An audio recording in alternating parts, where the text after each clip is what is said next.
What's up? It's Eboni Truss, the Women's Life Catalyst, CEO of the Purpose, Passion, and Profit Group, welcoming you to another episode of my YouTube show, Dominate in Your Life. And as we said last episode, we are focusing on the word rise here in these first several episodes. And we talked about how the word rise means to go up, to go vertically, to go to the next level or the next step, to move up.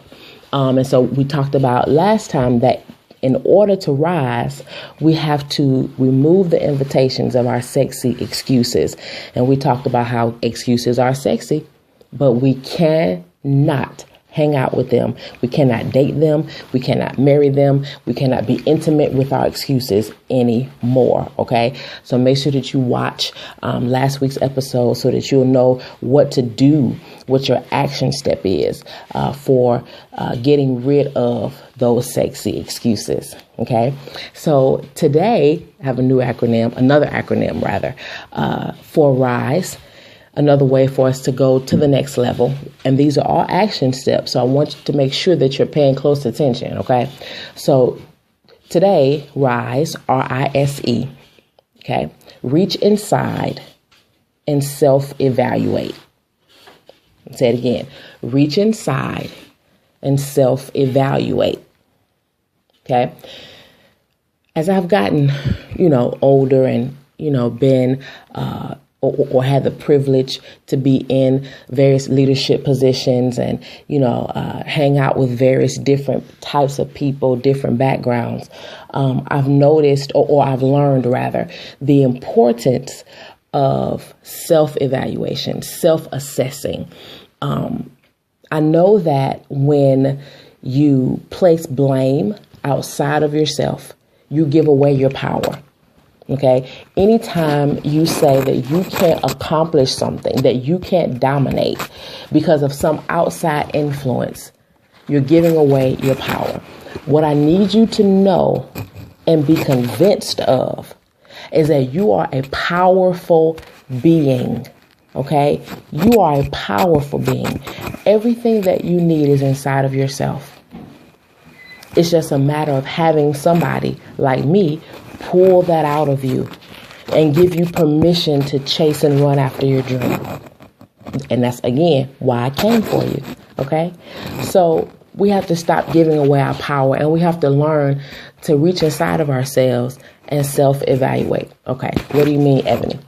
I'm glad you asked. So start getting used to seeing the places where you are strong, capitalizing on those places. And at the same time, get used to looking at the places where you can improve and strengthen those places. Okay. So you have your strengths. And for most people, our strengths are obvious. You may be a natural born leader. You may be somebody who's comfortable speaking in front of groups. You may be somebody who naturally organizes, or you're very, very good at organizing spaces and people. You may be somebody who's very grassroots, and you're able to corral people around a common goal. Whatever it is that is your strength, build on that, capitalize on that. Make sure that you participate in personal development opportunities, and that you read books to where you can develop in that area, further develop in that area. Okay. But see, what happens a lot of times is that we capitalize on our strengths, and we talk about our strengths, and we aren't afraid to show our strengths. But those areas where we could improve, we try to keep those on the back burner. We try to keep those hidden. We try to come up with ways for us to hide those areas. And so we begin to have this mask to where we hope people don't see the places where we can improve. We hope that people will only see the places where we're strong. But that's not being authentic. So in essence, kind of like what I said in our very first episode, how I was going to, fix up my home office and do all the, get all this stuff and make it look all professional and stuff, when really I do the great majority of my work on my bed. I host conference calls from my bed. I host coaching sessions from my bed. The reality of it is that if I'm true to myself, I'm most comfortable just being on my bed. So if we only show our strengths and we only talk about our strengths and we're only trying to let everybody see our strengths, then we're not being authentic. You have to take the good and the not so good about you, put them together, and understand that they are what make you you. And that's okay. You are a phenomenal person with both of them. But you have to get to the place where you're aware of that. And then once you're aware of that, then you're okay with that. Just because you aren't strong in an area right now doesn't mean that you won't ever be. And just because you're not strong in an area right now doesn't mean that you're a bad person. You don't have to hide. So you take those areas where you need to improve. And I'm going to challenge you now. Remember, we're at the kitchen table. We're having this conversation. It's just me and you. Okay? Are you up for the challenge? Here we go. So you're going to take those areas where you're not so strong in, areas for improvement, and you're going to start doing them all the time. So, for example, if you're not comfortable speaking in front of crowds, okay, well, let's do this. I'll use myself as an example. Okay, so I am, and you probably won't believe this, but I'm really not a great conversationalist. Like, I don't talk a lot. If it's something that I am incredibly passionate about, then yeah, I can kind of, go on and, have that conversation. But I'm not really very good at like small talk because I'm such a driven person. It's like every conversation for me has to have some sort of end goal. I'm not really good at just kind of casual conversation.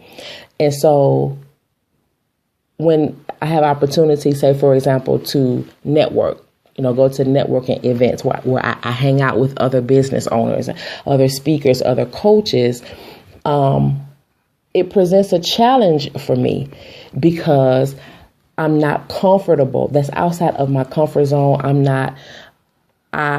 Networking and having those small talk conversations is not a strength for me naturally.